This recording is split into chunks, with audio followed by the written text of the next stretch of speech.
start. Okay. So, I just want to preface by saying that I initially did want to do a mostly secular debate with you, where I just present the evidence for why, like, participating in a system that commits what I think to be a mass genocide and billions of innocent animals per year has negative impacts on the world. And then from that, argue that it is thus immoral to take animal life. However, I kind of realized right away that there is a very strong consensus among environmental biodiversity and bioethics researchers that eating meat or the active upholding of the current factory farming system, which represents like 90% of meat production today, is a very clear violation of animal rights. The mass production of meat is damaging to the environment, and they contribute to about 15% of carbon emissions, and that mass consumption of meat is damaging to our health. I think all processed foods, or most processed foods, are carcinogenic, and they can cause cancer, like colorectal cancer. They've shown direct links. And I'm happy to debate all of that if you want to debate things like what the orthodoxy says about the industry, but it's not one that I would think would be a very fruitful discussion because, again, of how strict and how much of a consensus there is amongst these researchers. But the most common ethical argument, that I hear from people who do eat meat is kind of this all or nothing thinking, which is, me taking personal accountability for my actions will not really result in any systemic change, and therefore I don't really have personal duty to become vegetarian. And I suspect you'll probably resonate with this stance a little bit, and maybe this is something you could clarify for your end. If you do have this position, we can investigate this more during the cross-examination. I also want to say that the burden of proof in this discussion, of course, is not on me to show why animals have intrinsic value. I would even say that this is believing that they don't is a fairly morally defective position to start off with, because we all have pets, or at least have interacted and had some kind of vested personal interest in animals, including cows, goats, sheep, dogs, cats, whatever. And we believe that they all should have universal rights. We fought for these rights to be put in place, and these rights include, sanctions against brutality or abuse or even unethical experimentation. So the dilemma we're here to debate is that despite most of us saying that we love animals and respect their sanctity of life, we seem to have absolutely no problem legalizing their mass murder or genocide. I call it selective murder rights, where there are like certain circumstances where it's not socially taboo to kill an innocent animal. And the two that I could think of was hunting or sport, and two is raising livestock. In both these instances, you can do it out of survival. You can hunt if you fear you're in danger, like a rabid dog might attack you, right? And as difficult as it may be, it's perfectly in your right to pull the trigger to eliminate imminent danger. Likewise, if we're in an apocalypse or in a food shortage and we're starving, it's perfectly moral to kill your livestock for momentary survival. And this argument applies to humans as well, right? If there's a bunch of humans stuck together in a cave and we're starving, it's I don't think it would be immoral if cannibalism was kind of the last resort that people have to resort to. So I just want to clarify that I don't think that there aren't any instances in which we cannot kill animals, but rather that there are no instances in which, as moral agents, we ought to be justified in making innocent life a means to something inherently selfish, like titillating or taste buds, or bolstering a hunter's sense of achievement. Both of these things are fleshly desires, right, or lower desires. And I feel like that kind of quasi-utilitarian ethical framework is fundamentally anti-Christian. And terms that I've heard, like humane slaughter, I think are just oxymorons, as there is nothing humane about killing and feasting on the corpse of a being that does not need to die, nor does it want to die. And it's if anything, they're begging usually for their life to be spared while they kill it in cold blood. That being said, I want to use the rest of my remaining time. To pivot the debate towards what exactly a Christian framework would be regarding animal rights. Of course, it's difficult to make objective moral statements, as intuitive as they may be, without an objective basis of standard, independent of human subjectivity. So I want to go back to our moral standard. In fact, the Old Testament prophesies in Hosea, the book of Job, Isaiah, that there will come a time where, quote, a covenant on the day with the beasts of the field where there will be a covenant on the day of the beasts of the field, the birds of the air, and the creeping things of the ground, and I will abolish the bow, the sword, and war from the land, and I will make you lie down in safety. And Job clarifies, when the beasts of the field shall be at peace with you. So here's kind of talking or prophesying about a new covenant where people and animals can kind of live together without any kind of war on any land, right? Which includes killing innocent animals. And Isaiah says here, the wolf shall dwell with the land, and the leopard shall lie down with the kid and the calf and the young lion, and the lion shall eat straw like the ox. They shall not hurt nor destroy in all my holy mountain, for the earth shall be full of knowledge of the Lord. And this future prophecy of this kind of destined covenant sounds really familiar, doesn't it? It's the return to the Garden of Eden, and the pre-fallen state that Adam and Eve was in before they were cast out. After creating the perfect paradise on the sixth day, one we as believers will return to when our seventh day comes to an end. He says, I give you every seed-bearing plant on the face of the whole earth, and every tree that has fruit with seed in it. It will be yours for food, and to all the beasts of the earth, and all the birds in the sky, and all the creatures that move along the ground, everything that has the breath of life in it, I give every green plant food. And it was so. God saw all that he made, and it was very good. Just like adultery, polygyny, and slavery are not practices that was ever meant to be part of God's original and perfect design, neither was the eating of animals, according to this passage, right? Of course, in nature today, right, where we're away from God's perfect presence, outside of the garden, animals rape and kill each other. But we recognize that unlike these animals, right, who have been distant from God, we are still made in the image of God, right? And as he says in Genesis 3:22, man has become as one for us to know good and evil, and now lest he put forth his hand and take also from the tree of life and eat and live forever, right? We have eaten, we believe that we have eaten of the tree of life. We know what it was, and we have eaten of it. And both of us, given that we've partaken of it, as John 3:16 says, we shall not die, but live forever. So naturally, I want to end with Christ. I don't know how much time I have exactly. I'm kind of running out of time. I wanted to end with Christ, but you know what? I don't know if you want to do a second response, because I feel like I'm going to go over, and I don't want to go over. If you want, we can kind of do another back and forth. There was this. I wanted to leave more for rebuttals, but yeah. I kind of wanted to talk about Christ. If you want to go down that route as well, I'm sure you do want to go to the New Testament and see what it says and what Christ did, given that we have this agreement among us. So yeah, I think I'll probably leave this for cross-examination. What the Christ archetype is, it shouldn't be too long, and what I think Christ would have believed about vegetarianism. So yeah, I think that would be the end of my short 8-minute opening statement. So I don't know if you want to take it away.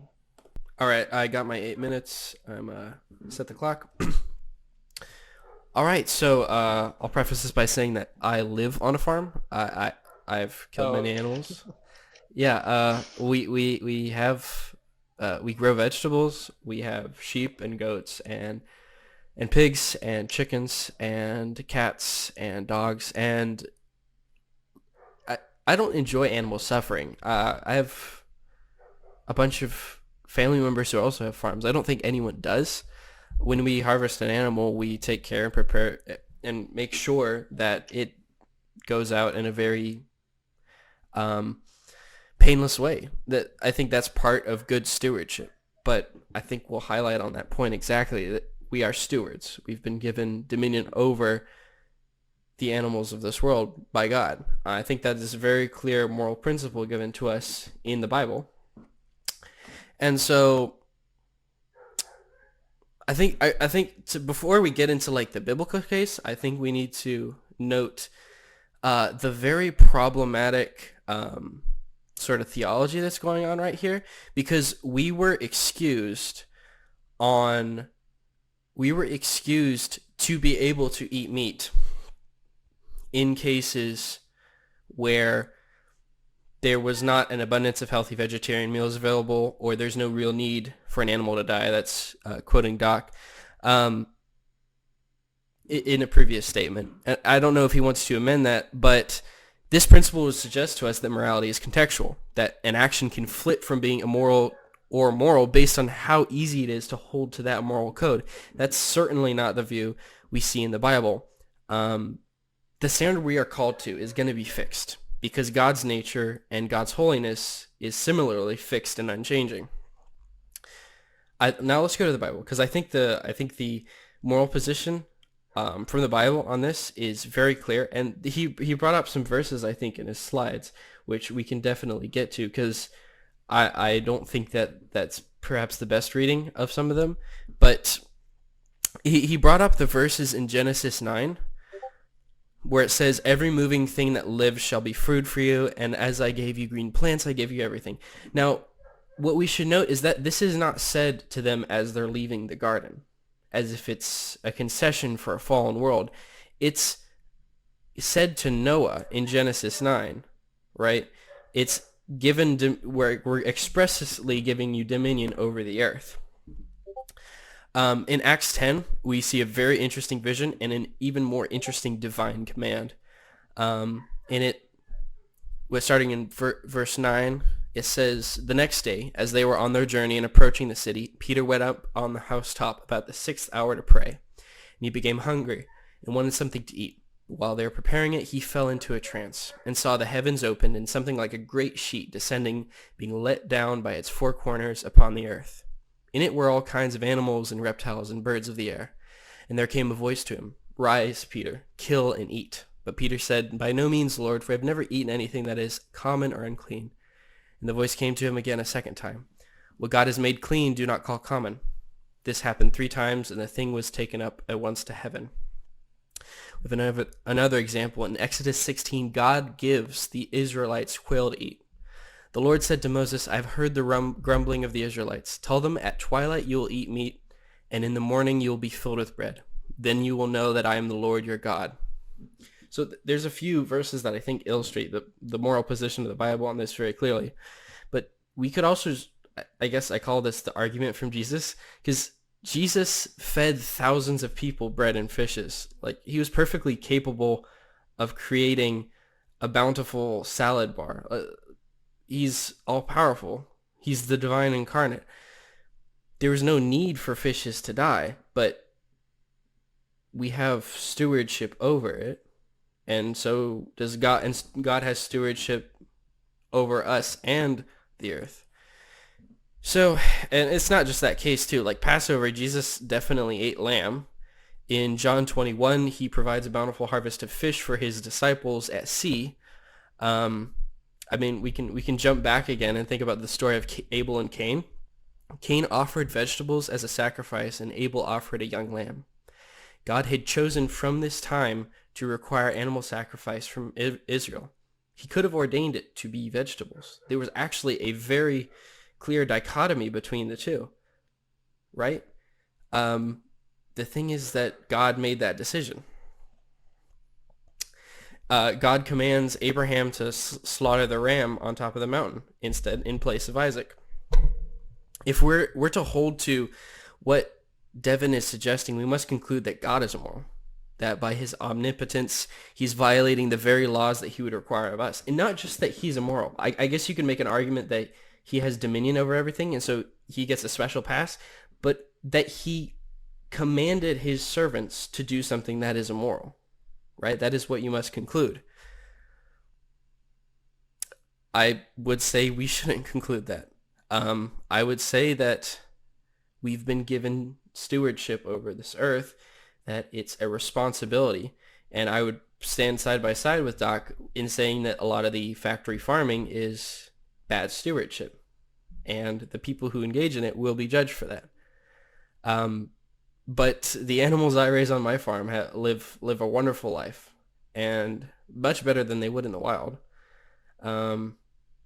Yeah.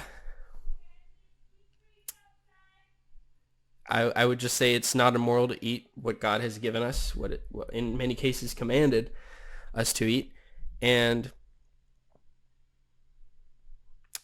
yeah, I think I can leave my time at that. We can get into cross-examination. Yeah, that was good. I just want to ask one thing. You can totally say no. It's there was a there were a few verses that you actually did recognize. Oh, like Doc quoted this. And unfortunately, that was part of the New Testament here. Um, and the things about the Garden of Eden, yeah, that we can definitely do with the cross-examination. It's just with the New Testament verses and my last slide that we can leave for cross-examination. But the New Testament verses, I was wondering maybe I could kind of go over that just for clarification because I didn't get a chance to really go over what I meant with when I presented those verses. Sure thing. Yeah, shouldn't hopefully it shouldn't take too long. I'm not gonna set a timer, but feel free to cut me off whenever. Oh yeah. This is a back and forth at this point, so I just love to hear what you have to say. Yeah. Okay. So yeah, I just wanted to end my presentation with Christ. There's a lot of things that I've said, and obviously we should return to context for everything that I have mentioned, every verse I've mentioned. But with Christ, there are a lot of things that are. I just want to bring our attention to the fact that there are a lot of things that are sanctioned and condoned in the Old Covenant that fail to meet the standard, right? But as people of the gospel, we recognize that one person that does meet that perfect standard. And I think what sets Christianity apart from any other religion like Judaism or Islam is that we have a foundation of virtue ethics, right? God didn't abolish the old law given to the Old Covenant and replace it with a new set of mitzvah. Instead, he fulfilled the law himself and gave himself as an example to follow and emulate. I'm reminded of the story of Mark 10, where a righteous man would live his whole life following the mitzvah, asks Jesus, what does he have to do to be saved? And Jesus tells him, sell his possessions, which is his most prized and worldly desires, right? And follow him, right? Matthew Matthew 16:24, right? The famous, we have to deny ourselves and take up our cross and follow him, right? So it's kind of denying our worldly flesh and then pick up our cross of suffering and then follow this person. So yeah, I feel like we absolutely should return to Christ for our example of how we ought to live our lives. And I'm glad you mentioned the fact that you're taking care of your animals in a way that you feel like would be better, certainly better than how they're treated in factories. And I think that's something. Hopefully, if we disagree on everything else, I feel like at the very least we can have that common ground that what's going on in factories and the crowding, the mass crowding of say pigs in confined spaces and all the pesticides and so on, like all the chemicals that are used, antibiotics that are used, is just plainly immoral. If you actually, at the very least, if you believe that animals should not suffer, then they should have a life that isn't of suffering. And what is going on right now in factories and with all the mass production of meat, most of the mass production of meat, not including farms like yours, but most of the mass production of meat is just completely against the gospel message.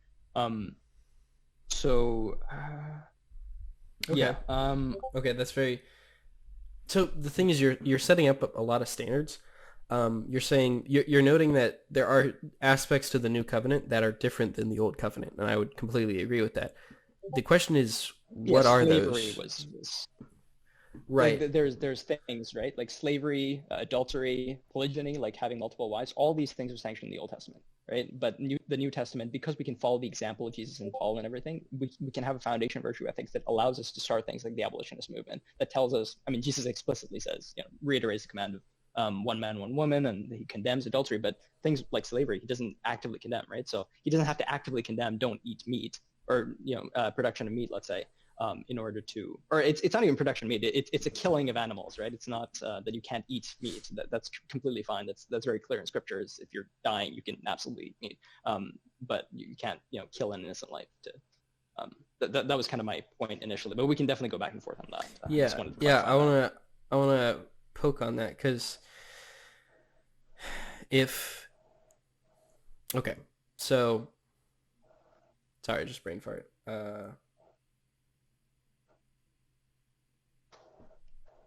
Sorry, what were we talking about again? Oh, the Old Covenant, New Covenant. Right. Yeah. The difference between this case and that case is that in none of those cases did God command that. Yeah, they were sanctioned, as you say. They were permissions, like permittances on Israel, and there's two things. Those are explicitly talked about in a further respect, so we have an understanding that there is some difference, and then doubly we also understand that that they were permitted. It was never the case that God commanded someone to slaughter an animal, that commanded someone to do something that was evil, right? Like you would agree with that. Sorry, I feel like maybe misspoke. You said God did not command the slaughtering of an animal? He did not command That would someone go to against. commit something that was evil, right? Like I God don't think has I never understand the premise commanded here. someone to do something evil, right? No, he has not. He has Okay. sanctioned behaviors that do not meet the Right, standard he of has God, which permitted includes behavior, but animal he has sacrifice. never declared to someone that they must divorce another person, right? God hates divorce. He said that this was allowed because of the hardness of your hearts, but in no case Absolutely, did yeah. he say that you must divorce, or in this case, I want you to divorce, right? No, no, that wouldn't make any sense. Right. Right. In the same manner, I would say that when God is ordering people to slaughter an animal as a sacrifice unto himself, which, Mhm. I mean, you could wiggle out of the strict logical necessity of some of these arguments by bringing in different premises and doing the rational process. But it's not just that God doesn't command people to do evil things, and then and God commands this, therefore it must not be an evil thing. There's that syllogism, which is essentially what I'm saying. But it's also very curious that if this is such a strong moral inclination from God, that we never see it as an explicit command, and that in fact, we see quite the opposite, that he actually commands the slaughtering of animals for his own glorification. Doesn't that Mhm. irk at a base level, irk your system? Yeah, I feel like some of this is based on false premises. So, okay, so you mentioned the sacrificial system, and that's where I was kind of confused because you asked, did he command the sacrifice? Did he command something evil? I didn't really get the question there. I think, yeah, from what it sounded like, you agreed that it's not evil because God commands it. Because Hmm. God commands it, it cannot be by definition evil. Right. And I'm in complete agreement with you there, but you're not really debating or you're not really arguing against something that I've said. So just to clarify what I said, um, eating meat per se is not a sin. Um, Killing an animal for survival reasons is not a sin. The what I said would be evil, and again, slavery is evil. God doesn't explicitly condemn slavery, right? There's things that He condones, but we can still have the moral inclination that it's wrong. The reason why I can say that ending an innocent animal's life for not for sacrifice, not for survival, but because you just want to titillate your senses, that's a very different kind of evil because the outcome is completely different. I'm killing an animal. I'm ending an innocent animal's life who's begging for his life to be spared for 15 minutes of sensory pleasure. It's a very different thing than sacrifice this animal. And the Levitical law is very clear, right? The life of a creature is in its blood, right? So that's why you should slaughter this lamb because in his blood lies atonement for your sins. But you mentioned Abraham and Isaac. And interestingly, this is Eid for Muslims. So right now, innocent animals are being slaughtered because it in commemoration of that event. But I feel like the whole point of the story, if you just read Genesis chapter 2 verse 8, at least from what I would get, Abraham is reassuring his son Isaac that God will provide his lamb, right? If you were to purely approach this from a Christian lens, you cannot you cannot conclude that this lamb has to be a yearly sacrifice or this lamb has to be something we have to a literal lamb that we have to sacrifice, but rather a lamb that God sends forth from heaven itself, and a lamb that is sacrificed once, not over and over, once and for all time. And the whole Levitical system was constricted to the temple, right? What happens after Christ's coming is the destruction of the temple. So all sacrifices are over. All killing lamb to appease or to atone for our sins, which is a much greater, virtue than killing an animal so that you can have 15 minutes of sensory pleasure. I feel like that's a very different kind of context than killing an animal so you can atone for your sins. But the killing the animal for atoning for our sins, that's done. Like there's been one sacrifice and it's been done. The Levitical temple has been destroyed. I feel like there's no comparison here. Okay. And I feel like So again, yeah. for clarification, the standard is specifically that killing animals for when when it is not sacrificial or it is not for absolute survival, that is evil, right? Like I clarified in my opening statement, there's a lot of factors that, like, I'm a virtue ethicist, right? So there's a lot of factors. I won't say just because you killed an animal that you're a murderer. Hmm. It's same thing with humans. If you've killed a human, doesn't mean you're a murderer. I would have to look at the circumstances. It's why did you kill that person? Why did you kill that animal? Because for a greater purpose like sacrifice, sure, I wouldn't, you know. And God does condemn sacrifice, by the way, for all false idols. It's something that's very strongly condemned in the Old Testament. But it's just sacrifice towards Him because He's a true God. But that sacrifice has been done. That's the only caveat I would draw. Okay. I would like to focus in on, because you keep repeating the statement that slavery is not expressly condoned in the Bible, or divorce isn't, or like things that are different between the New and Old Covenant. And on those lines, I'd agree with lots of that. But you do need to have an epistemology to justify why that is a change, right? You do need to be able to point to something that would say this is not what God intended. And in this case, I find it very difficult to see when there's such a strong universal mandate, as well as, I mean, a few of the other things I say. But, like, what's the epistemology of saying that this is something that we are not allowed in the New Covenant? This is something that's differentiated. That's a perfectly good question. The reason I did bring up slavery, for me at least, I can look at the New Testament, at the archetype of Christ, as a virtue ethicist, and say that because of the way that Christ treated other people, that slavery is completely unjustifiable. Yet it's still condoned in the Old Testament. The epistemology that you mentioned, actually, I want to preface with saying one thing. So in your opening statement, you did mention that I referenced Genesis 9. I did not reference Genesis 9 as a point that I wanted to argue. I did reference it here at the end, where it's kind of like saying, oh, what about these arguments against my position? But I definitely did not quote Genesis 9. The verse that I did quote was Genesis 1, which was referring to the perfect Edenic state. My point was, after you eat of the tree of life, there's a certain standard that you have to return to, right? After you're cast out, like the whole point of Genesis 9, right? There's a huge flood, right? Most likely vegetation has been destroyed. We're no longer in the Garden of Eden, right? We're no longer in a state of abundance. And you can get that from Genesis 8 as well, that there were a lot of impacts of the flood on the earth, including impacts on vegetation. So, and of course, their hearts are hardened, right? They're no longer the same person, same people, and they're yearning. Like you can see this in Exodus, they're yearning for eating meat, right? They don't just want to live off of manna, right? They want to eat meat because that's a desire of the flesh. And we have this in all sorts of Christian traditions where they deny their flesh, quote unquote, as Jesus would have put it, deny their flesh and eat just the vegetables. And they don't, a lot of the time it doesn't taste very good. But the whole point is that we're trying to return to our pre-Edenic state, right? Or pre-fallen state, sorry. I guess that would be my understanding of Christian theology, is that, hey, you start off perfect. God made you perfect because you're in His presence, but that because you have sinned, you have fallen short. And because you have sinned, the earth that you were in has now fallen into a state of corruption as well. The animals did not kill each other in the Garden of Eden, but now they are. And so the prophecies that I was reading, and you can say that I maybe misunderstood them, but the prophecies that I was reading, we're talking about a covenant to come, right? Where we're all, as Christians, trying to emulate the virtue ethics of Jesus, so we can return to our pre-fallen state. I feel like that's the way that we ought to live, right? Is how did Adam and Eve, or how was Adam and Eve supposed to live?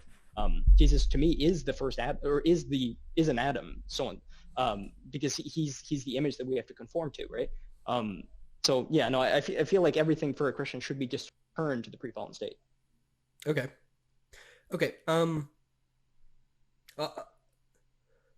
I'll make a quick note, because it's not exactly completely sure that animals did not kill each other in the Edenic state. This is actually something that came about as a result of the young Earth, old Earth creationist debate. But the thing is that in a lot of models, if you set up the timelines, it seems to indicate that the fossil record would have, depending on the model, of course. I think Hugh Ross alleges this. He's probably the biggest name. But that animals did die in the pre-Edenic state. And as far as I've seen from the Hebrew arguments, like when you get drilled down really deeply into it, it's not completely certain that death is referring to all death in the sense of including animal death. Rather, it would, at the strictest minimum, it would just include human death. That's my general understanding of it. But if we go to that verse that you mentioned in Genesis 1, I'm glad you clarified that. Yeah. It says that, and to every beast of the earth, and to every bird of the heavens, and to everything that creeps on the earth, everything that has the breath of life, I have given every green plant for food, and it was so. Yeah. So this is talking about the animals are Right. not eating each other. I feel like that's hmm Okay. So if he gives that, I just, you feel very strongly about this, right? So how come God doesn't feel strongly about this either? Like, he never makes this particularly explicitly clear. And I would also like to hear your responses to to Peter's vision, to Jesus, what Jesus provided to the people, and a few other things, because yeah, it was not necessary for the fish to die. Mhm. Yeah, sure.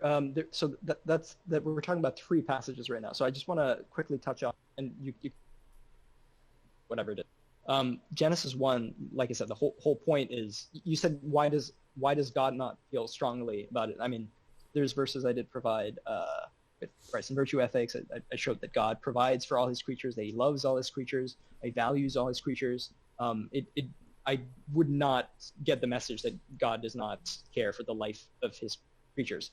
The only reason he orders the sacrifice, like I said, is because it's so valuable that it atones for sins. It's like saying that, why didn't God care for Jesus, right? It's like, that's a silly objection. Obviously God cared for Jesus, but it's by killing him, it shows how valuable his life really is, because that one sacrifice alone was enough for atonement for our sins.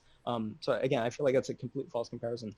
With Genesis 1:29 to 31, like I said, I feel like it's very clear. This is the standard for God, right? Just like Genesis 2:24, one man, one woman, is the standard for God, and polygyny is just unjustifiable, even if it's justified in the Old Covenant.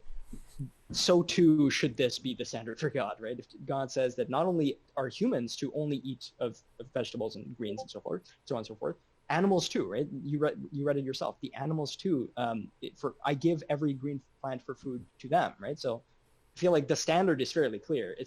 We are the ones that are failing. We're the ones that are like, no, we can't live off of manna. We need meat, and God is just like, fine. Or we can't, we need what's the term? Sorry, divorce. So therefore God allows it. So God kind of responds to our hardness of heart after we've fallen short. But when we're in the presence of God, like there's standard is fairly clear. I feel like there's Okay, no animals so that are dying.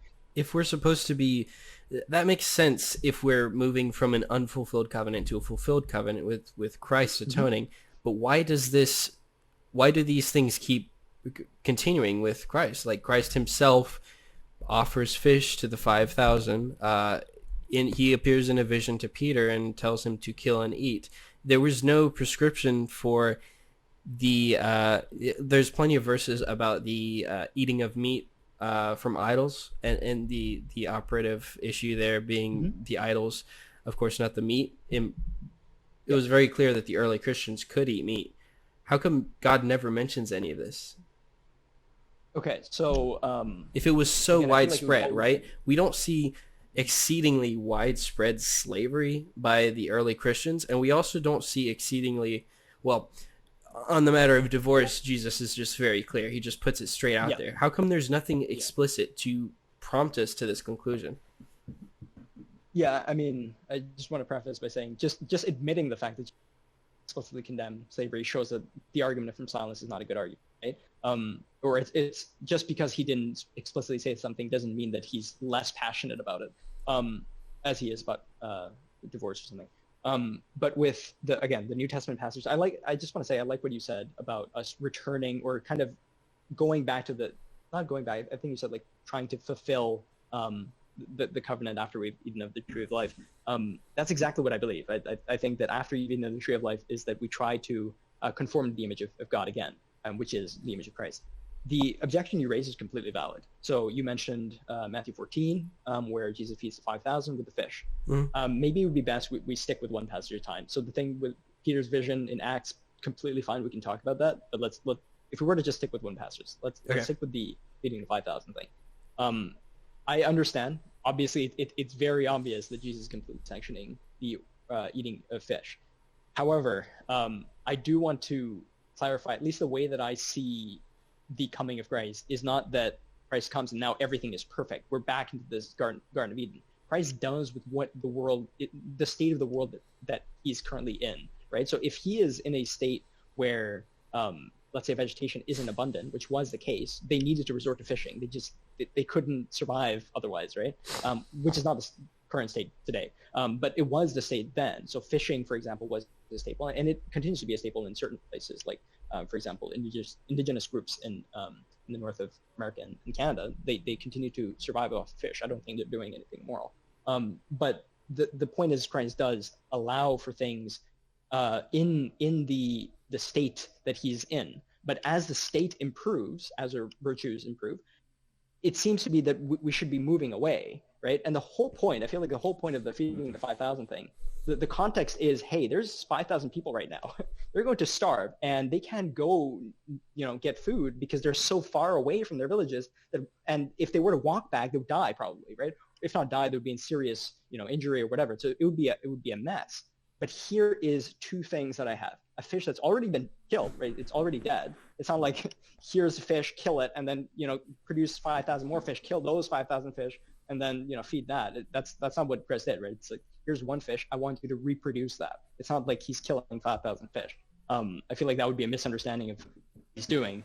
He's making do with what he has, and that's exactly what we ought to do, right? We make do with what we have, just like with cannibalism. I don't think it's immoral to cannibalize someone as long as that's the state you're in, and you find that there's no other way of surviving. But I feel like that's to be clear, to cannibalize a dead body, right? Not to cannibalize a living person. Actually, maybe that's another debate, and I don't want to go. Yeah. Bro, what? Why is that a debate? I mean, okay. Never mind. Yeah, let's not go off. Yeah, let's not go off on that topic. So, okay. Yeah. Okay. Then why does Jesus is sinless, right? So if he eats meat, then it would be not sinful, right? Because he doesn't need. I never said that eating meat is sinful. Right, but he's all powerful. At no point is there an explicit need for him to do that, right?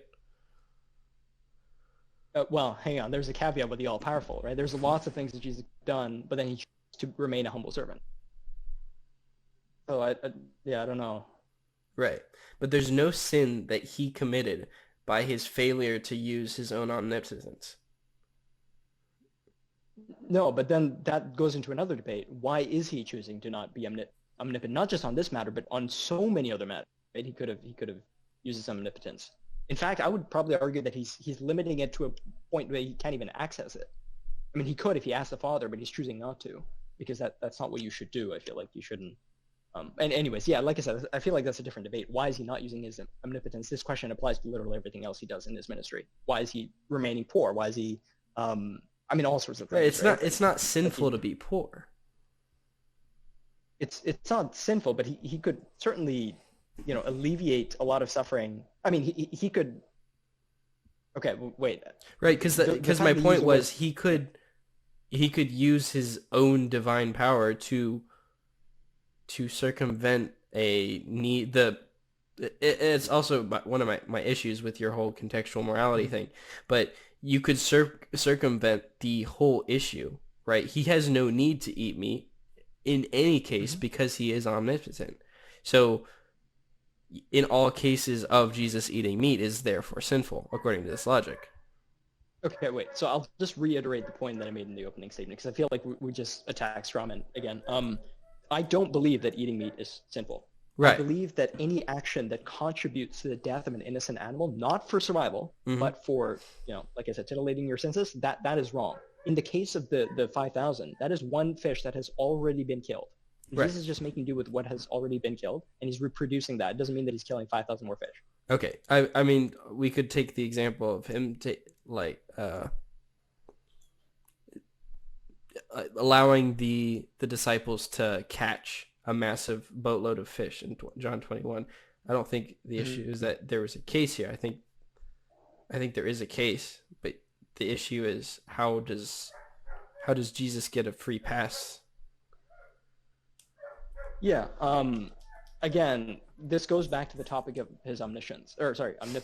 Hmm. Why is he kind of working with what reality gives him? Kind of like if he so wanted, right? He could have just given him $1,000,000, or whatever would be the equivalent of Roman Syrian coins in Syrian coins. But he chooses not to do that. Instead, he chooses to give him exactly the amount that he would need to pay off his debt with fish, right? I feel like, if anything, I would take that more a symbolic approach. Like, hey, Jesus does tell us to do with what we can. Yeah, I don't know. I wouldn't say just because he doesn't use his omnipotence to create. Yeah, I don't know. I just wouldn't see it that way. Right. But he's making an explicit decision right there. Like you said, he could have given him $1,000,000 to solve any issues, right? But he made an explicit decision, not based off of strict need, to let fish die, right? Right, but again, there's lots of things that Jesus kind of allows. I mean, No. This is not what I he could be allows. This is what he did himself. Like, because you fair talk enough. about things that contribute towards the death of those animals. So eating meat is very much downstream. So we should really talk about what's upstream, right? This is him explicitly putting fish into the hands of the net such that they can be pulled up for human consumption. Yeah, I mean, again, I still feel like contextually it's very clear that he's working with what he has. It's a certain amount of fish that is necessary. He does not create one more fish than that is necessary. Right. He creates the fish so that the But debt he can be paid. does. He does because he's all powerful, right? There's plenty of ways. Whatever his need was there, he could have solved it in any way such that there is logically no need for the fish to die. Because he's already using his omnipotence here to bring the fish out, and so that they could sell it and solve any further problems. Why didn't he just Yeah, do the same he thing? uses But he uses the context, but he uses. I feel like every time he does this, even the Passover thing, like you said, he would be sinless, and it would be, I don't know if he implied it, but that's what I got. Because he's sinless, he cannot not eat the Passover lamb. oh, But that's not what I again, meant. the point of the story. Oh, okay, yeah, I misunderstood. But that's something that I've gotten, that he had to have eaten the Passover lamb, and yeah, I guess Scripture is fairly direct with it, that he ate of the lamb. But again, like, he's working with the context. There's no more Passover, right? There had been, but now that he came, he's abolished that. There's no more need ever to kill a single innocent animal after he offered himself as the lamb. So I don't know. Even with the fish, like, there's even today, right? There's a lot of people that they're asking God for answered prayers, right? But then God just doesn't perform miracles. A lot of people that are dying. I mean, even in the gospel, right? There are people that are paralyzed. There are people that Jesus could very well use his omnipotence to heal, but he chooses to select few people. And so likewise, he chooses Simon Peter to help, again, using the means that he has. He doesn't create gold. He chooses fish because he's a fisherman. I don't know. I feel like we just have to agree to disagree, in that I understand it's a valid point, but I think that it's part of a larger debate where Jesus chooses not to use his omnipotence for something. And I feel like he does this all around. I guess I can't think of something on the spot other than, not healing people, or choosing to only heal a certain amount of people, or choosing to be poor, or choosing to be, Yeah. I don't know. I feel like he's limiting his omnipotence. Maybe you could, even the fact that he didn't know the hour, I guess that is also a part of a larger debate. But Yeah, I'm I not feel like he saying. chooses. I guess we'll just have to leave it at, because I can't really see how. Yeah, I don't see how what Jesus is doing could be anything but what we're talking about. I mean, I just want to clarify. I like I said, I perfectly believe that people older part of the North, they are not doing anything that's anti-Christian, because they're doing it for survival. Likewise, what Jesus killed the fish for, or I'm not sure, I would have to read the passage, but it didn't seem like the fish were alive at the time, where it was just kind of reproducing. Maybe he did the same thing that he did with the 5,000. Maybe he took one dead fish that Simon Peter had already caught and then reproduced it when he cast the net back into the water. All sorts of things could have happened, right? But again, I feel like he's just working with context. He chooses not to answer prayers, and he chooses not to perform miracles. Answering prayers could just be like what Simon Peter asked, like, hey, I just want to pay off the debt. I don't want anything else, and I want fish. He doesn't even ask, like, give me the money so I can pay off the debt. Give me the fish so that I, as a fisherman, can pay my kind of my tribute or whatever. But yeah, I feel like to me, maybe I am a bit biased, so I cannot see it any other way than just, hey, he's working with the context he's given. Same thing with the feeding the 5,000. He has a fish, he's reproducing the fish, and he's just doing it because he's working on the context. He could very well just make it so none of these people would ever go hungry ever again, right? But he chooses not to do that. He chooses to limit the context, or limit his omnipotence, quote unquote, to whatever. I mean, there's also the fact that he's always asking the Father to and he chooses not to, right? Like he's limiting that, like how much he asks for, kind of a favor. But no, I feel like, yeah, we'd probably not agree. I understand your point; it's perfectly valid. I would have to research more personally on the omnipotence issue. I do think that he was limiting his omnipotence to a certain degree to work with. He was limiting his omnipotence such that he fell into sin, right? No, yeah. Okay. No, yeah. I don't, because hang on. Okay. This is the important point. I feel like I can't. The sin is not to kill animals for a certain purpose. The sin is to kill animals for the worldly pleasures, right? It's that, hey, I'm hungry or I'm thirsty, or no, I'm not hungry. I'm not that. It's that I crave meat. Let's say I hear this a lot with people who go vegetarian for a bit. It's like, I crave meat. That I feel like Jesus would never respond to. It's like, oh, my son, you crave meat. Here's a fish. Let me, like, he didn't do that with the 5,000, right? He very well could have added some spices. He could have made it a full gourmet meal. Instead, he just reproduces the same fish so that their appetites could be sustained. It's not that they're enjoying it that much, right? I don't know. It's that reminded me of a verse.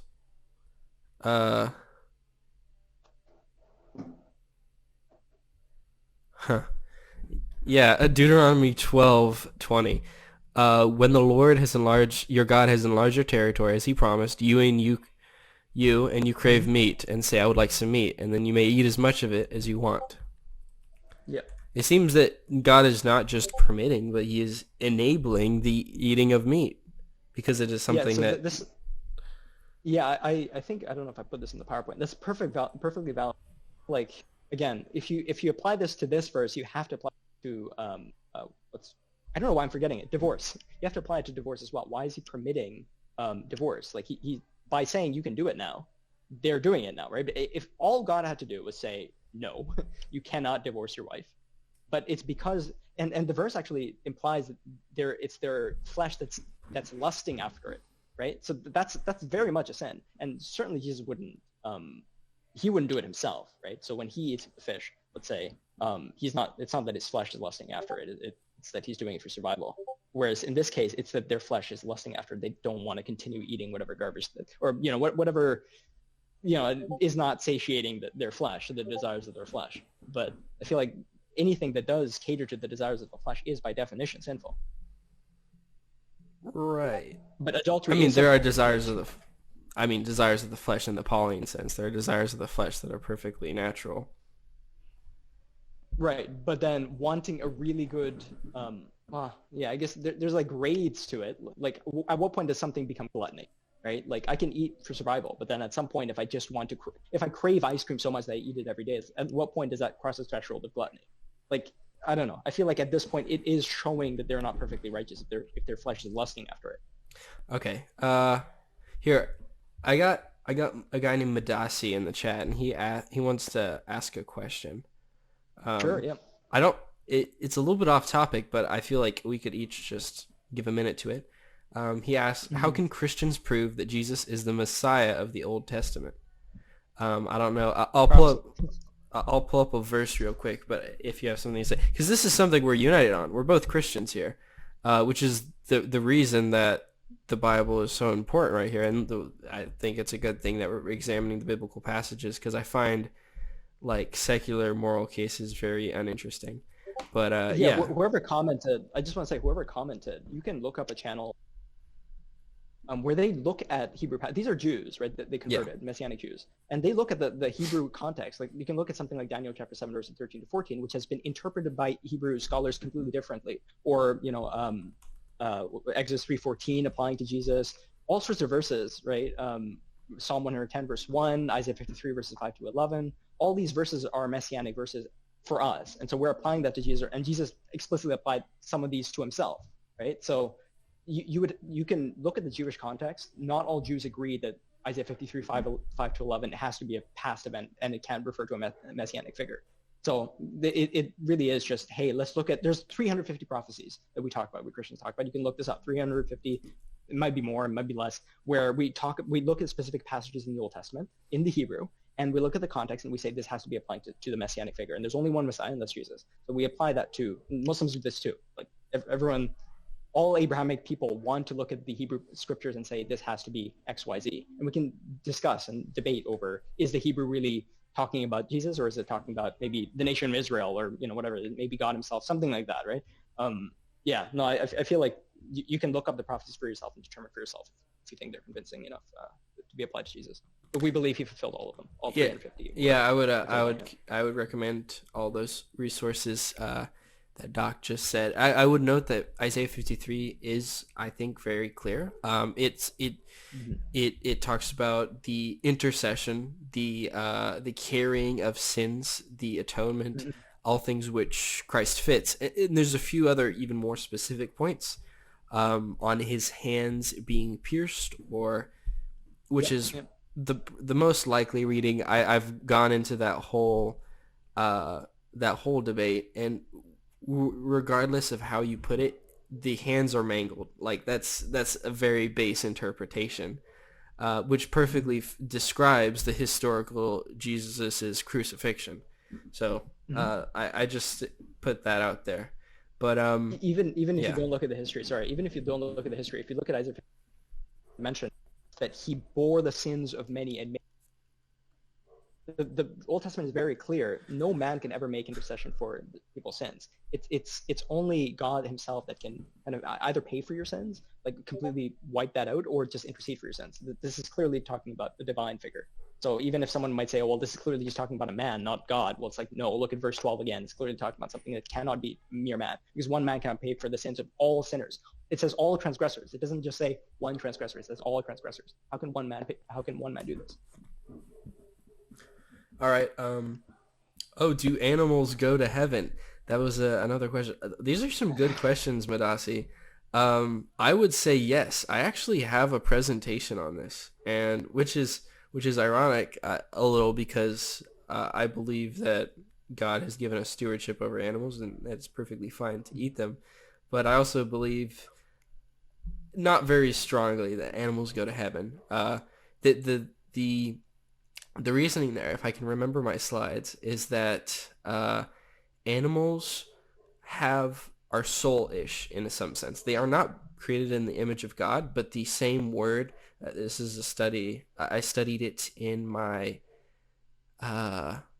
classical Hebrew class. My final assignment was the word nefesh, which is the Hebrew word for soul. And the thing is that it's used for creatures as well as humans.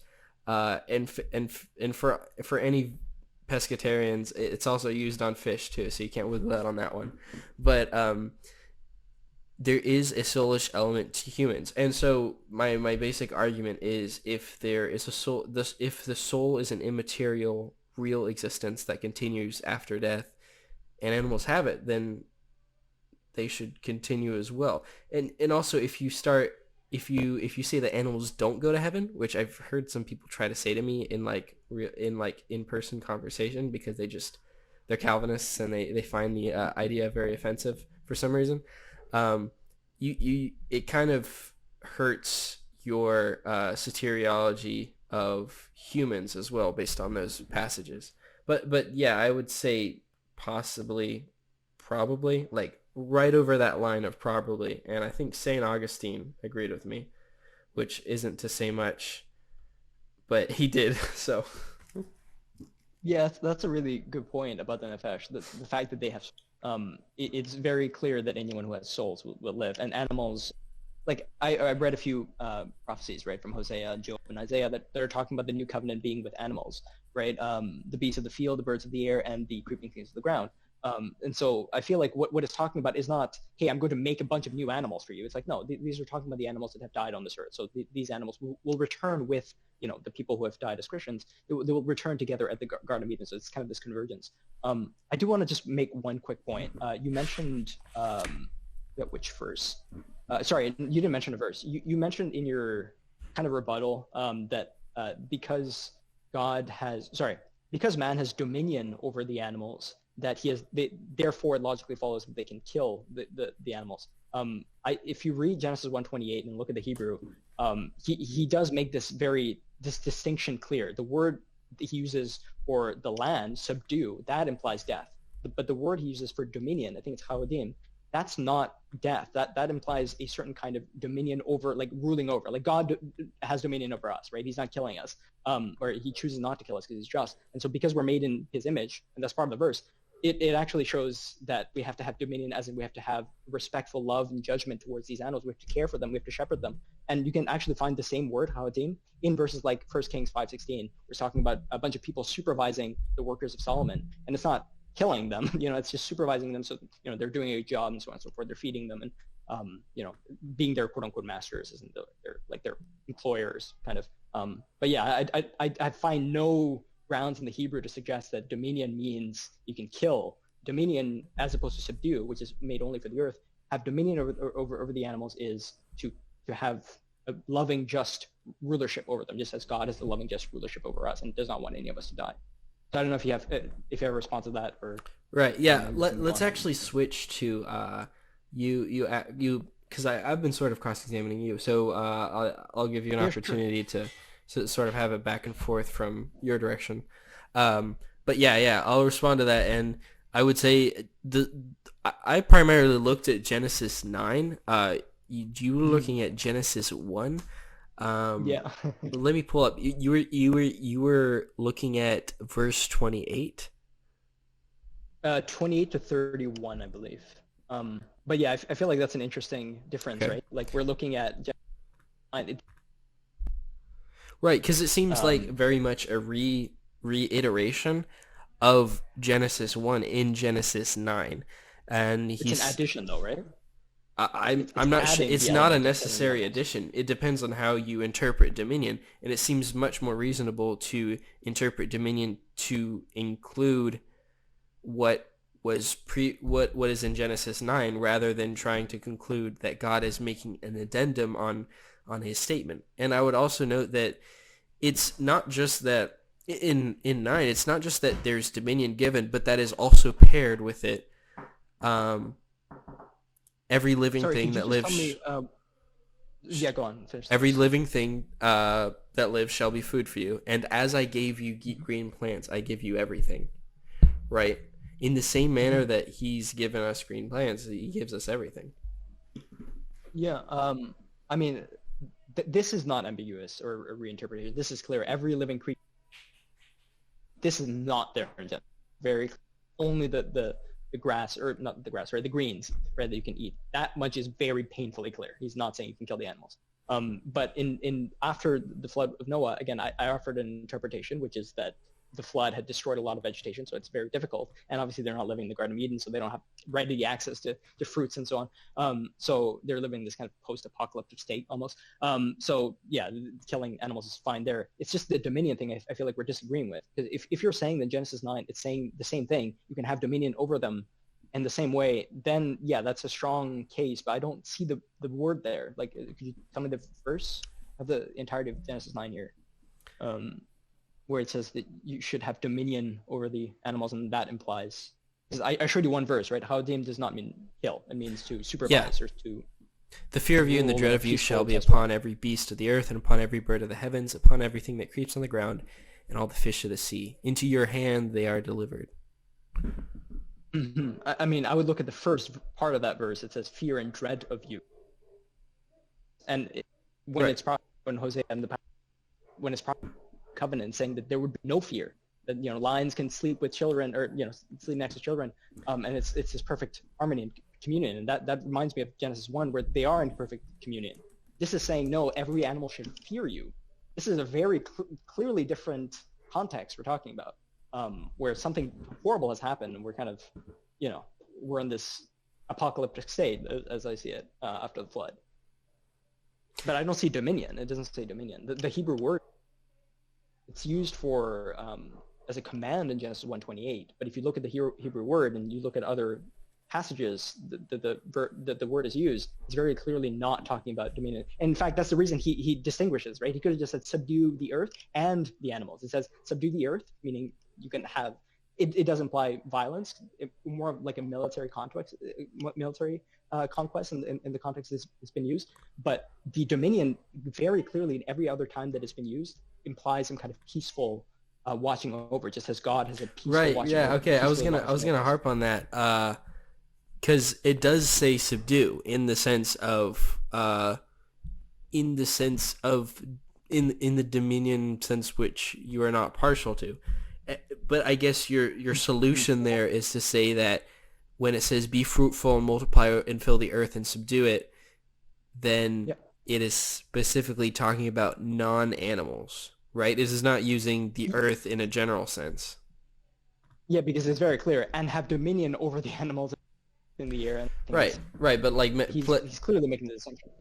I don't think it's clear at all, right? Because it would seem to be a subset of that, rather. Well, even if it is, it's saying have dominion over the animals, but it does not say subdue the earth. Like, I don't know. If it was just, I don't know. I feel like it's a fairly clear reading. Subdue the earth. The earth means to destroy, like, thorns or something, right? You can subdue that, and you can have agriculture put in place. That doesn't require military conquest, but it does not. No way would you link it with the animals when it says subdue the earth and have dominion over. I get that you can kind of say, well, this must mean both, but I don't know. I feel like that's not how the Hebrew is meant to be read. I unfortunately haven't looked at like how the Talmud or something would interpret it. But I'm fairly, like, I've heard a lot of good arguments that said no. If you look at the context, it's very clear. Dominion is very different from subdue. Subdue implies military conquest, and subdue the earth, and have dominion means to supervise, to have kind of a just kind of control over. Does not mean have military. If anything, they're antonyms. Yeah, I would. Okay. Yeah, which word were you using for dominion that was supposed to be non-violent? Yeah, it's Ohadu or something. Ohadu. Oh, Rada. But it's from the same root. Yeah, but it's from the same root as Haodim, which is found in 1 Kings 5:16. Yeah, I'm looking at it in my old Hebrew Masoretic cross.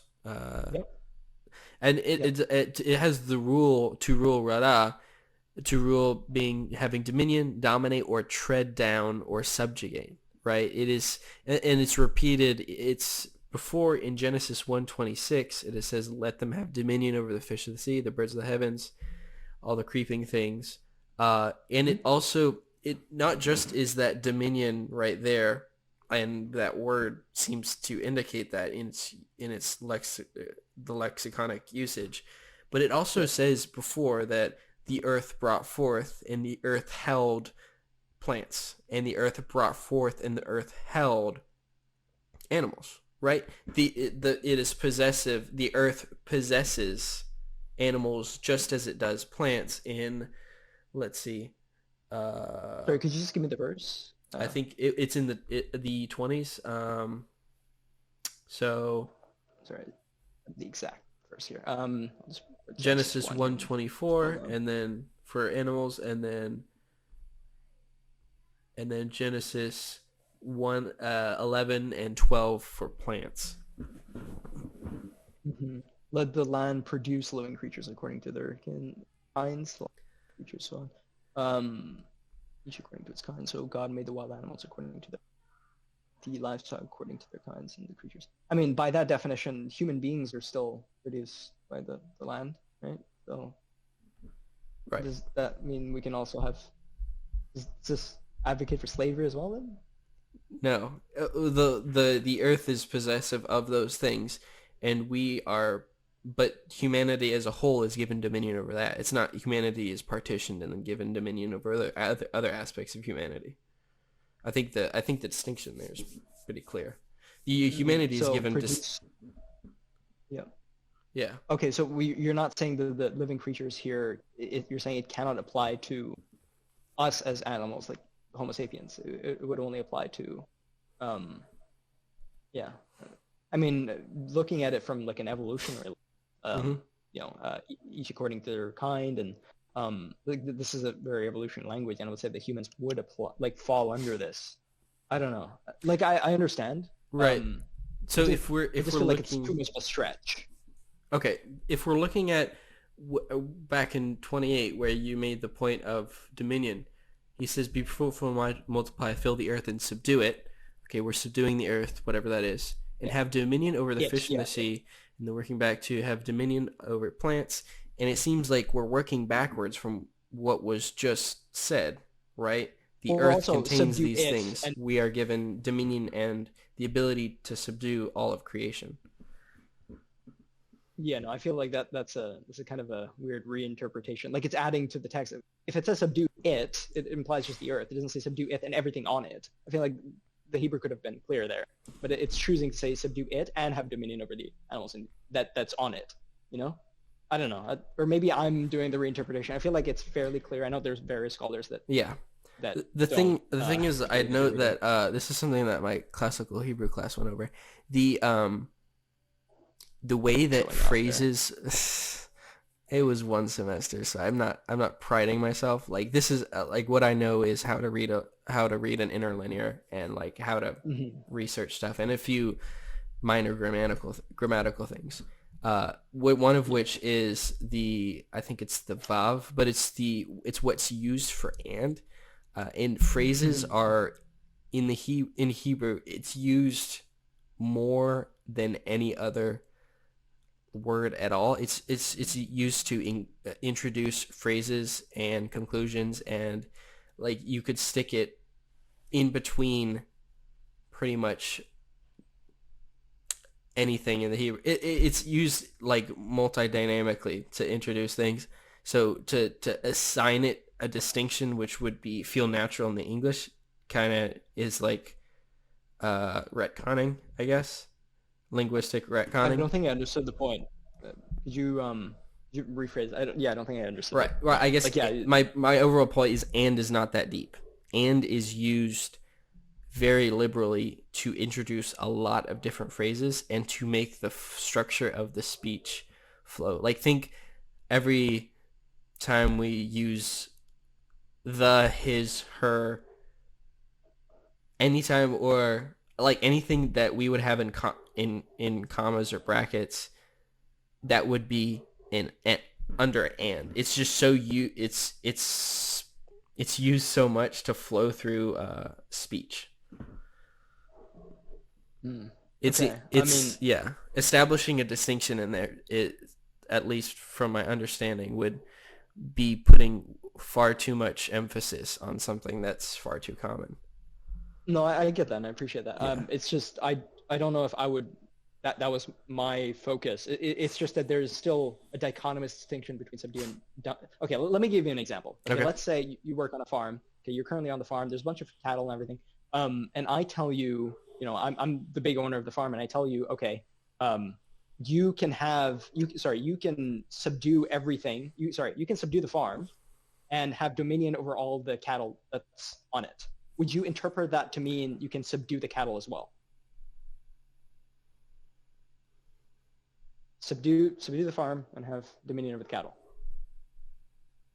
Because the cattle are on the farm, right? They're Right, right. I physically actually think located that's on it. a really good example because it would seem to me that the farm as a conceptual structure would include both the vegetable gardens, the fields, the farmhouse, all of that it contains, Yeah, right? So the if plants, I like say, everything. Yeah. and also like I think I was reading a passage just earlier today, but sort of breaking up a distinction like this doesn't it kind of doesn't work with other passages of the Bible. I can't think of exactly which one I was reading, It's but totally fine, but you can send me the passage. I could definitely look at. okay, let me write that down. But I'm not Yeah. pointing at the use of the word and in the Mhm. that I'm pointing out a dichotomy that seems fairly clear, and that subdue, like, the Hebrew word for subdue is very harsh. But the fact that I feel like have dominion, you can't have dominion and subdue something at the same time. I can't have dominion over my employees and also subdue them. I feel like it would contradict a bit. I can I subdue maybe the harsh land that they're working in and have dominion over the people, but I would draw a distinction. Like, at least as a vegetarian, maybe that's where the bias comes in, is that I draw a very clear intrinsic difference between subduing the earth, which I feel like is completely fine to subdue because they're killing us, like thorns should be subdued, but then having dominion over, let's say, cattle or my goat or whatever. Like, you're a farmer, you'd probably know, like, you would maybe find a distinction more clearly, that I shouldn't subdue, like, launch a military conquest on my animals, but I should have dominion over them. That makes sense to me. The Okay. distinction is clear because that's in our moral code. Maybe then we should just address that dominion word, because I pulled up I use stepbible.org. It has most of the it's what my professor used, so he told us to use that. I find it very useful because you can put stuff side by side, and then when you highlight a word, it'll highlight the respective word in the commentary or the translation that you're using. Mm-hmm. So when I hit on rada for Yeah. ruling, having dominion, dominate, or tread down, we see The it. honey, right? What? Dominion, not subjugate, not subdue, specifically dominion. And it seems that they're near synonyms, if not complete synonyms, because if we, I'll send you the link so that you don't have to, like, you can just see it, right? In all candor. Yeah. Because let's see, Isaiah 110 verse 2. The Lord sends forth from Zion your mighty scepter, rule in the midst of your enemies. Isaiah 14:6, that struck the peoples in wrath with unceasing blows, that ruled the nations in anger with unrelenting persecution. Yeah. But hang on. So just Isaiah 14:6, that ruled the nations. Well, struck the peoples in wrath. This is not the same word. So struck the people with wrath. This implies violence. Mhm. With unceasing blows, and then that ruled the nation. So you don't interpret this as more like a leadership thing, rather than you do interpret this as, like, killing. I don't know, like, No, not necessarily rule here. I'm saying dominion in the sense that we would use it in natural human speech, right? When you say that a king has dominion over an area, he has the express right, the lawful entitlement towards domination of that area. There's like moral dominion and there's physical dominion, but like in Numbers 24:19, that's on the thing. It says, "And one from Jacob shall exercise dominion and destroy the survivors of cities." Like, dominion is something that you are given. That's why I have issues with some people's arguments on, like, legislating Christianity, because I'm like, okay, we need to assign who is given dominion by who, because all authority and all dominion is from God. And so a way of exercising that dominion is through violence sometimes. A way sometimes is stewardship. And sometimes violence is stewardship. Like, it is necessary to thin out the deer herds, otherwise they'll overgraze. Yeah. Right, yeah, you know about that. I've heard that. Yeah, I've heard that argument. Yeah. So there's, like, Numbers 24:19. It says Jacob shall exercise his dominion and destroy the survivors of cities. There's a case where that's word being used very clearly to say this is an exercise of dominion. Yeah, I feel like, okay, so that's definitely something we can use to progress the conversation. So you're right. We can have dominion use some force, and that force might involve killing them. But okay, I And obviously, it's not killing them so that we can eat its flesh, or it's not killing them for bad reason. If we are to have dominion over the livestock, we're to have dominion over them in a way that reflects God's image, right? Mm-hmm. It's part of the same verse, right? That we are made in God's image, and therefore have dominion. It's like, okay, what does that mean? It means that you are to have dominion, right? It means that His image, as in His lordship. So we have this kind of ability to rule over to a certain extent. But then my problem would be, like, I know we're in complete agreement over the factory farming and everything, but that's not good dominion, right? That's not exact, like putting a bunch of pigs, thousands of pigs in crowded spaces and essentially torturing them and killing them when they're clearly trying to live. That is not an example of good dominion. But like culling the herds, so to speak, or maybe killing animals that are in areas that are overpopulated, I feel like that's kind of fair. Like, okay, sure, this is for the greater good of the animal kingdom, of which we are to have dominion over. That's a fair understanding. But I wouldn't get that from that you can now also have dominion in that you can kill them for delicacy's sake or for hunting, like for sports sake. That's where I feel like I would draw the line. Having dominion absolutely does allow some kind of violence, or maybe not violence wouldn't be the right word, but like force, and that force might involve death, but that force usually, because it reflects the image of God who is just, and God has dominion over us, it's that we have to use that dominion in a way that is just. Right. I feel like it was a bit all over the place, but yeah, I'd love to. Yeah, which sort of, maybe this is the last, because we're kind of running on time. I want to answer Madasi's. He sent another great question. But maybe one last thing we could talk about is the idea of animal rights before we get to his question and probably close out. But yeah, sure.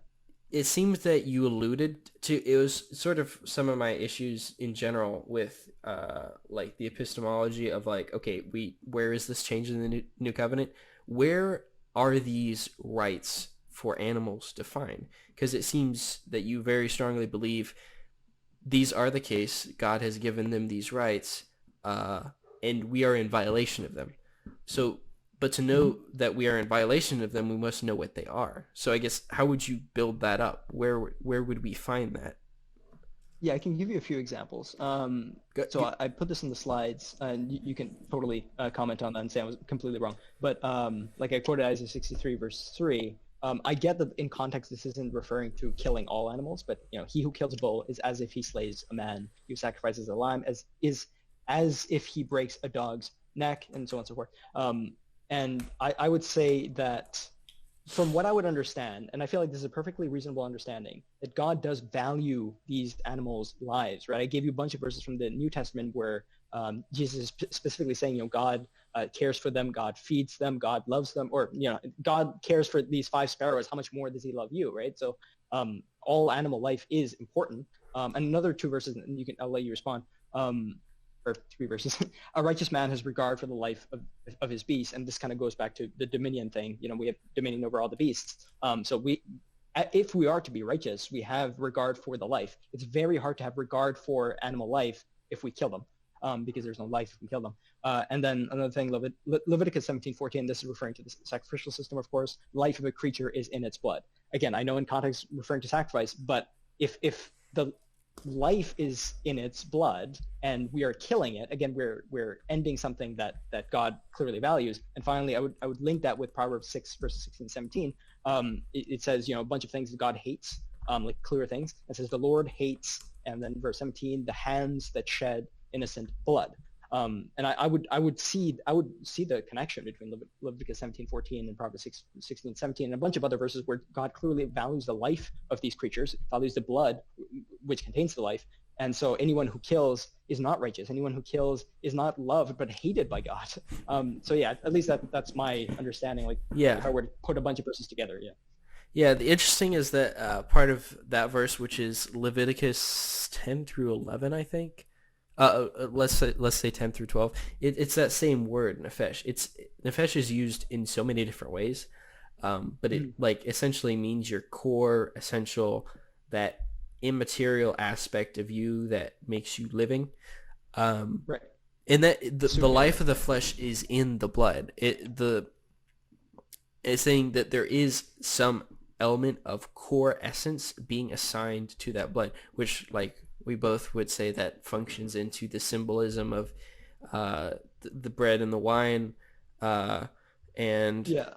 like that makes sense. It's sort of a running theme through the Bible. But the thing about this Sure. verse is that the life of the flesh is the blood, and I've given it to you on an altar to make atonement for your souls. Explicitly, they're being given. I'm not sure if it was right here, or it was a different verse, but the Old Testament explicitly says wait, was it Isaiah 53? No, that you may eat the animals of.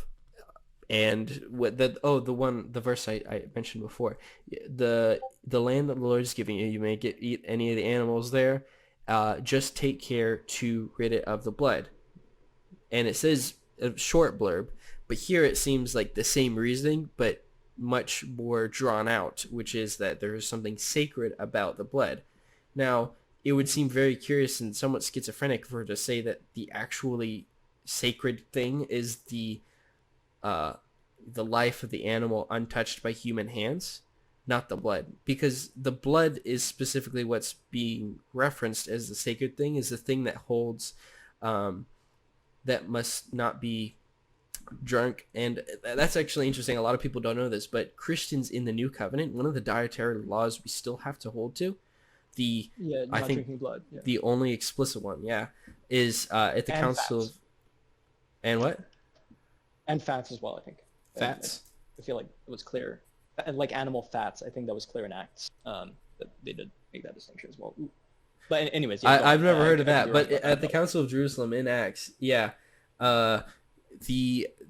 say do not drink blood, right? And for the same reasons, it's all the way through. But the sacredness is on the blood. It's not on the animal. I don't think. That is implied at all.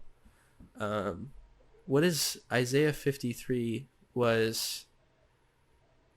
No, we weren't looking at that. I still have that tab open. There was another verse besides Leviticus 17 that you brought up, right?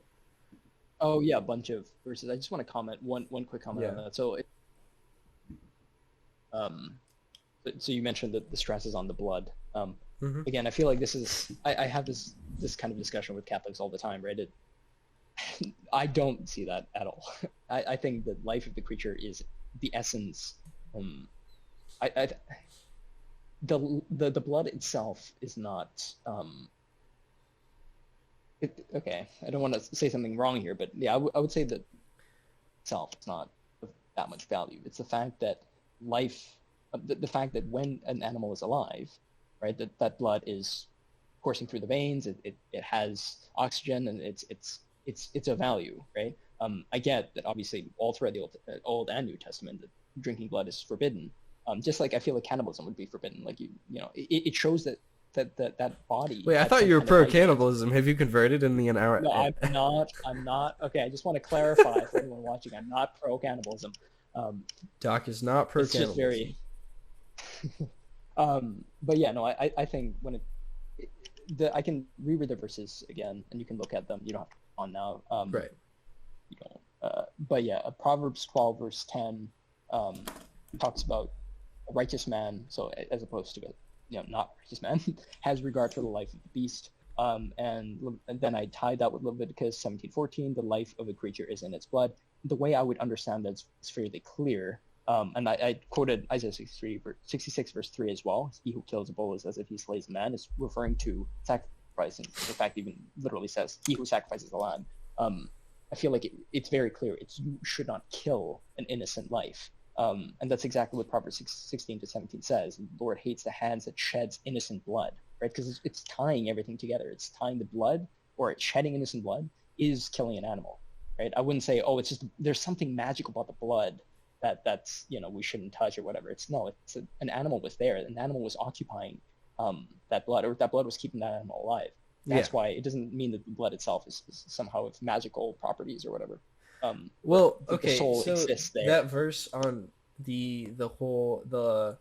what was that one about the bulls? Like, it is actually killing a man? 66 verse 3. He who kills a bull is as if he slayed. He who sacrifices the lamb Right. is as if he breaks the dog's neck. So A few of these kind of verses I related. prepared in ahead of time because you I think I yeah might have quoted that as well in yeah Discord. the he who slaughters an ox is like one who kills a man. He who sacrifices a lamb is like one who breaks a dog's neck. He who presents a grain offering like one who offers pig's blood. He who makes a memorial offering of frankincense like one who blesses an idol. They have chosen their own ways and their soul delights in their abominations. I think this is one of those things that's just a complete misreading. Uh, and I'd point to particularly that line on frankincense. He who makes a memorial offering of frankincense like one who blesses an idol. Right? We're talking about sacrifices here, and it is the killing of animals, but from what I understand from the commentaries I've read, and especially that line on frankincense, it's talking about people who are not obeying God in deed and mind, but are offering sacrifices as well. Right? It has, because God cares about our heart condition, it is of no value, and it is actually of detrimental value that they would they would do such a sacred ritual, but have it perverted by their own uncleanliness. Does that make sense? Like that seems very clear to be the thrust of the passage. Well, not just yeah. I did preface the act of the sacrifice is wrong, but I still think that there's a clear equivocation, and I'm not the first one to make this argument. Lots of vegetarians that made this argument, and they know their Bible well. But he who kills a bull is as if he slays a man. I feel like the comparison. I don't know. I get that it's the act that is an abomination, and not necessarily the. See, I wouldn't even draw that. I wouldn't say that the slaughtering of the animal or the taking of that animal's life is of no substance. I feel like it very clearly is. Oh, I don't think it is either. Like that's one of the things. Like I don't think that. I think that at a right, it is very reasonable. I'm not. I don't think it's like explicitly clear, but sort of piggybacking off what you said, I think it's very reasonable to conclude that animals have some value, and that their well-being has some value, especially that Proverbs verse, which I was just made aware of.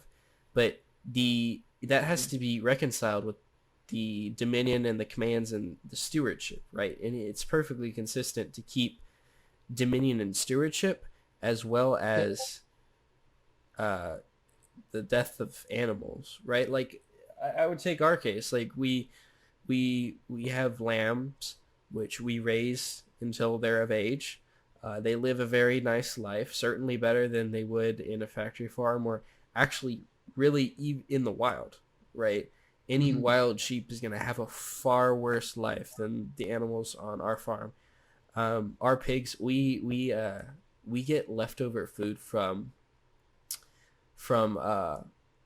numerous supermarkets that has expired and is no longer of use, and we give that to them. They have the happiest life in the world because they're getting boxes and boxes of slightly moldy strawberries and bananas, right? And eventually comes the end of their life, and we take care of them in a very humane way, and they go into our freezer, right? I think that Sorry, is. you say at the end of their life, so when they're about to die. Oh no! At the end of their life, as in they're When you going choose to kill them. yeah, right. I think that's a That's what's perfect going on. example of good stewardship and of proper exercising of dominion. But that's still within what I think pretty much any apostle or any prophet would agree that it's within our right to hold dominion. I would say, okay, so the only caveat I would draw, I just want to, if we were walk away with anything, I feel like we can agree on the message that animals should be treated, at least as long as they're alive. Maybe we wouldn't agree with death, but as long as they're alive, they need to be treated humanely. And so things like factory farms should absolutely, at some point in time, be abolished. At least the ways that they conduct their practices and crowding and all that, and all the chemicals they use, that should be abolished. But yeah, you mentioned that's what really got me, because I felt like there was at least a bit of cognitive dissonance there. You said you treat them humanely, and then when it comes their time to die, then we kill them in a humane way. Right. Okay. So I would say if you were a Christian and you were to have a bunch of lamb, and this is very as Christian as it can get. You can have animals with you, right? You can raise them in a certain way, and they can get at a certain age where they need to be put down. Like you can have a dog. I don't know if you have a dog, but you can have a dog, have dominion over it.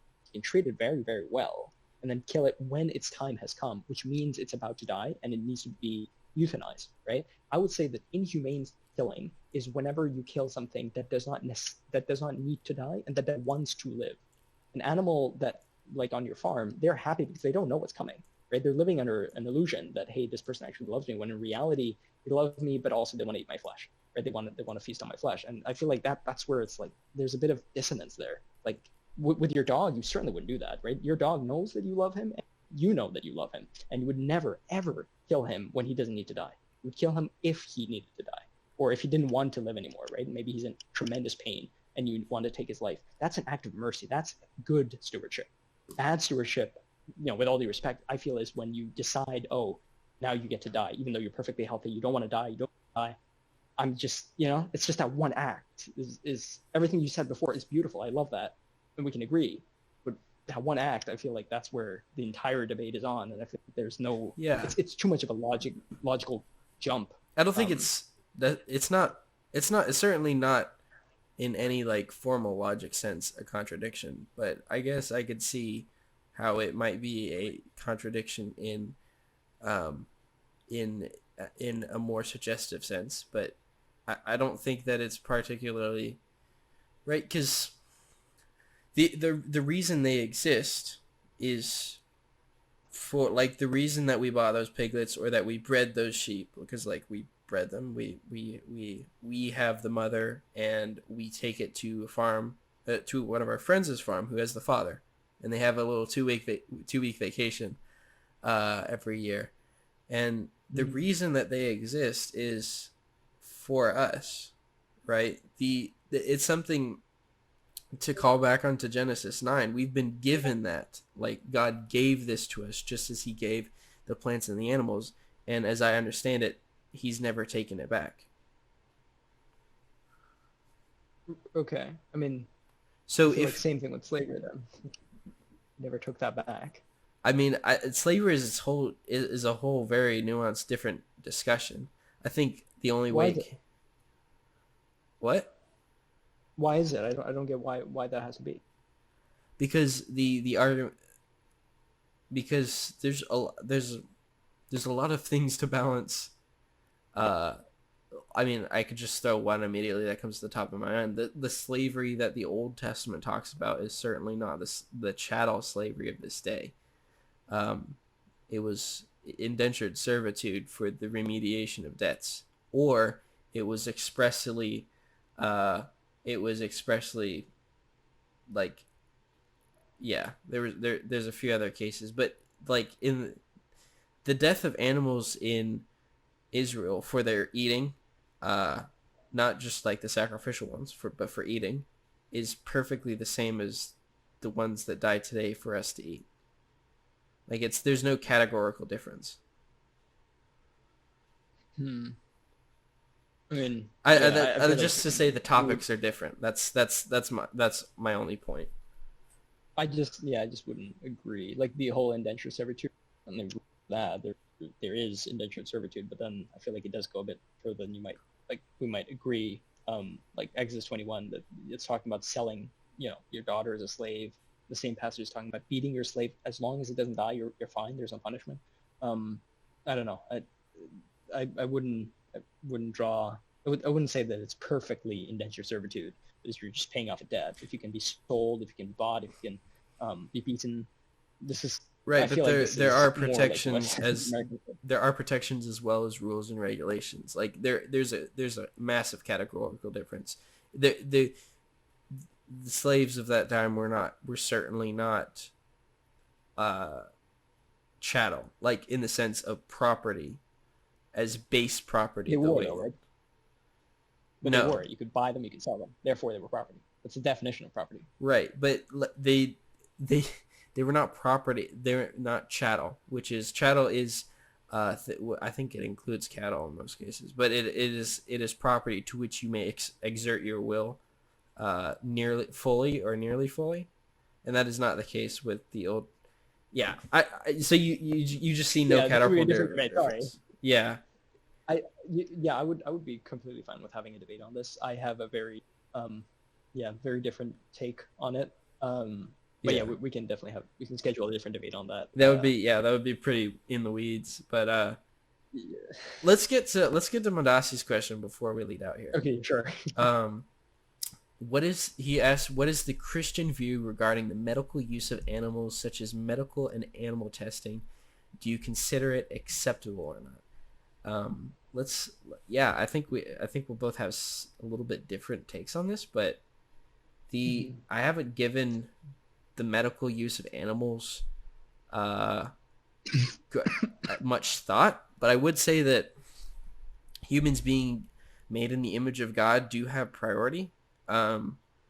That animals have value, I think, but they're not equal to humans. So like Doc would say, if it was absolutely necessary for survival, he doesn't think that animal death would be impermissible, right? In the same manner, I think that there are certain medical applications, especially perhaps in a case where there's a massive pandemic, in which it would not just be moral, but it might be the only moral thing to do is to test it in order that you might save as many people as possible. In the sense of like rubbing leg, in the sense of rubbing lead on hamsters for cosmetic purposes, I don't think that is stewardship. I don't think that is under our dominion, and I think that is sinful. Yes.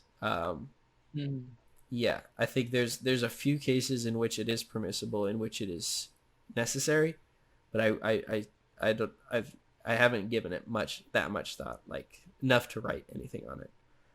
What would you say on the topic? I would mostly agree.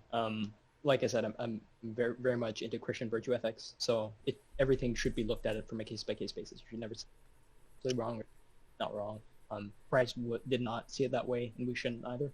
So if we were to emulate him, we would look at things from a case-by-case basis. I just want to say, the start of my presentation actually touched on that.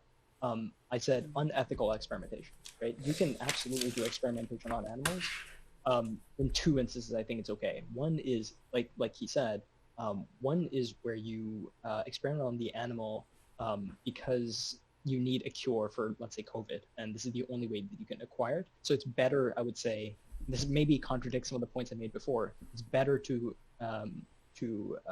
experiment on these animals or to do these scientific experiments on them rather than human beings. I would probably prefer, let's say, a lab like a rat over a human being to do a certain experiment on. The second caveat I would say is unethical experimentation in animals is completely universal. This isn't even a Christian issue, and a lot of the people that decided on these matters were Christian. It's just that, like you said, we're made in the image of God. We have a certain responsibility to have dominion over these animals, and if our dominion does not reflect the dominion of God, then we're not following God, right?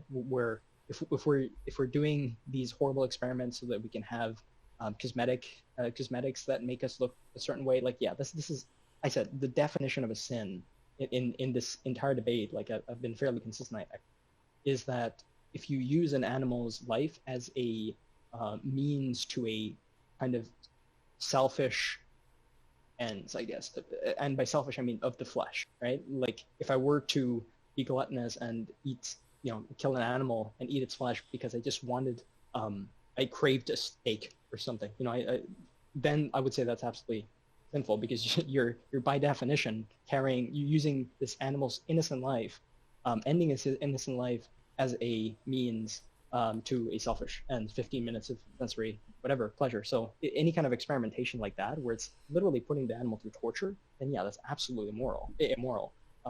So yeah, I would say, case by case, always make sure that you're not doing it for wrong reasons. The Nazis did all sorts of horrible experiments, and that's where you get the most progress, right? But at the same time, at what cost, right? There are people that were used as means to an end, even if they were to have some kind of dominion, maybe they were, they're technically citizens. So in some sense, right, like your government does have some kind of dominion over you, right? They can tell you what to do, like police can tell you what to do, but they can't, force you to do anything against your will. And I feel like it's exactly what we do with animals a lot of the time. I feel like we've drawn the line with unethical experimentation, but we haven't really gone killing animals for food, outside of the means of survival or whatever. Yeah. Okay. In quick summary, let's just sum up this debate and say, what is our pivot point, right? What is that key fact that we think that we would be willing to change our mind on, since we're both rational animals? What is that key fact that if it was disproven, we would change our minds on the subject, but also that its continued proof serves as a basis for our current view? So what do you mean by disprove? Like for me, that verse on animals being given over to us as dominion and to eat, that and subjugate, as the operative word seems to be in the Hebrew. All those cases, not just that, but all those cases where we're being given license and entitlement and the privilege, I think it is a privilege, to take dominion over animals in the sense that we kill and eat them. If that can be shown to have changed, then I think that I would change my opinion, right? And if it's like Revelation, that's an argument that in Revelation that's what it's supposed to look like, but specifically, how has that changed? I think that is where that is my pivot point. So where you would kind of be willing to change your mind on is if you could find, I guess, stewardship. I don't think I got that. What scriptural evidence would change your mind on? Like, what is the scriptural evidence? Right. It was given to us as a right. When was it taken away? That's sort of a quick... when was it taken away? Okay. Yeah. That's sort of my pivot point. Okay. Do you have a pivot point? Like, yeah, I don't want to actually. Yeah, I don't want to respond to that because I feel like then it would. Yeah, something I would be willing to change my mind on. Okay, I'll give you one. If there could be found, if you could find some kind of scriptural evidence either in Genesis 1 or elsewhere in the Bible that refers to the way the Edenic state was meant to be, as in if you could show me some kind of evidence that says, oh, God actually meant for these animals to be slaughtered, or animals were killing each other, being killed, and that this was always there, then I would be willing to change my mind. I feel like our main disagreement, like you said, your pivot point is we need some kind of evidence that says we need to, like the right that we have now, which I grant, we do have the right, was taken away. You need to show me scriptural evidence for that. My whole point is there's lots of things that are condoned in the Old Testament that have been taken away and that aren't explicitly clear, including slavery. Mm-hmm. Jesus never at any point talked about slavery, said, no, this is wrong. He talked about certain elements of slavery, but he didn't talk about slavery itself, the institution. So similarly, the reason why I have my position in the first place is because having dominion over the animals, which I agree we do have, and I agree that we do have the right to kill in certain instances, like I gave, right? We have a dominion, but that dominion has to reflect the nature of God, and the nature of God can be seen in Genesis 1.